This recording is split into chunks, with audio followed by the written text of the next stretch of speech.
Eder, Mech, Pallister.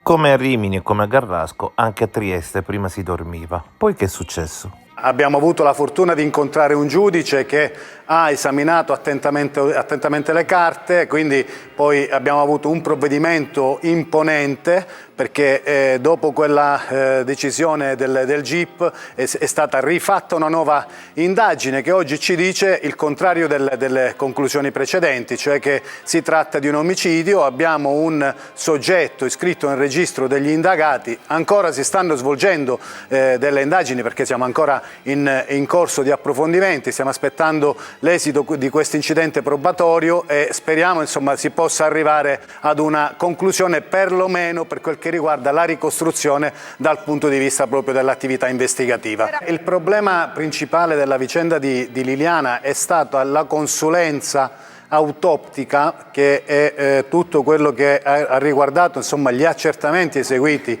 dai consulenti della Procura, che hanno preso proprio una via completamente sbagliata, perché dal sopralluogo non hanno rispettato nessun tipo di protocollo, gli esiti che sono arrivati era così evidente, così eclatante, che tant'è che è stato poi capovolto insomma tutto il percorso che era stato fatto. E questo ci dimostra che spesso e volentieri la scienza senza il fatto, senza alcuni dati precisi, porta a qualcosa di errato, perché non si può pensare di ricostruire la vicenda di Liliana Resinovic, che è una vicenda comunque indiziaria. Non abbiamo ad oggi ancora la pistola fumante, assolutamente, però un dato è oggettivo, ed è oggettivo comunque agli occhi di tutti che Liliana Resinovic non poteva essersi suicidata con tutte quelle lesività che comparivano agli occhi delle persone che insomma sono intervenute nell'immediatezza, tanto che lo stesso consulente di Sebastiano Visintin, oggi indagato, aveva un'idea completamente diversa. Questo ha indirizzato in modo sbagliato e alcune attività sono state anche fatte con molta superficialità. Ad oggi ancora stiamo aspettando gli accertamenti sui telefoni. Non sappiamo se sono stati fatti, quando sono stati fatti, perché non ci hanno coinvolti. A noi risulta, probabilmente sono stati effettuati. Noi come persone legali delle persone offese non ci risulta che ad oggi ci sia stato un deposito degli esiti di questi accertamenti, però ripeto, siamo alle battute finali, poi vedremo. Io capisco perché questo dolore di Sergio, la perdita della sorella probabilmente è stato un trauma molto, molto grande, perché erano molto attaccati, molto così. Perciò tutte queste parole che dice lo capisco e mi rendo conto che sono suoi pensieri, sue cose, e perciò rispetto le sue parole. Ecco. Dico solo che adesso lo vedo molto, in queste settimane Sebastiano è molto più mansueto, come dire.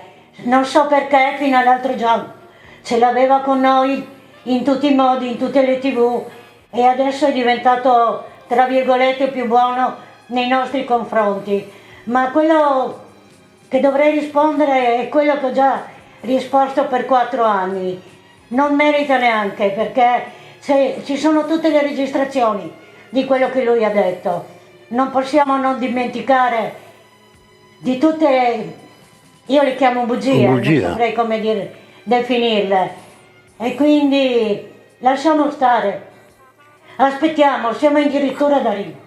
E poi quello che ha detto l'avvocato Cosa ha fatto un bellissimo riassunto di quello che è successo fino adesso, e quindi non aggiungo altro, perché a questo punto non vale più neanche la pena a rispondere a Sebastiano.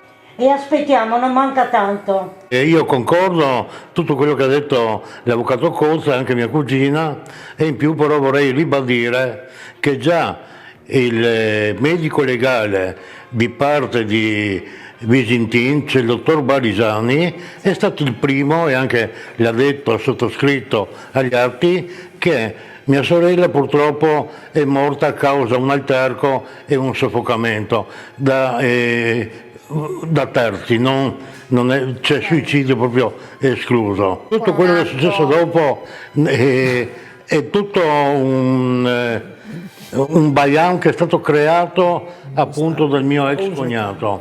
E in più volevo dire che lui sapeva già il 14 praticamente che Liliana era morta, perché al 14 lui aveva già il suo alibi perfetto pronto. Quando è stato intervistato dal giornalista di Chi l'ha visto, lui ha detto: io ho l'alibi perfetto per il giorno 14, e non si sapeva ancora niente. Lui invece sapeva già tutto, che Liliana era morta, e anche io sono sicuro che lui sappia come è morta. È un pensiero proprio, un pensiero obiettivo, basta guardare, e anche tutte le trasmissioni e quello che lui ha detto è tutto registrato. Un giorno dice A, l'altro giorno B, dopo C e D, ma perché?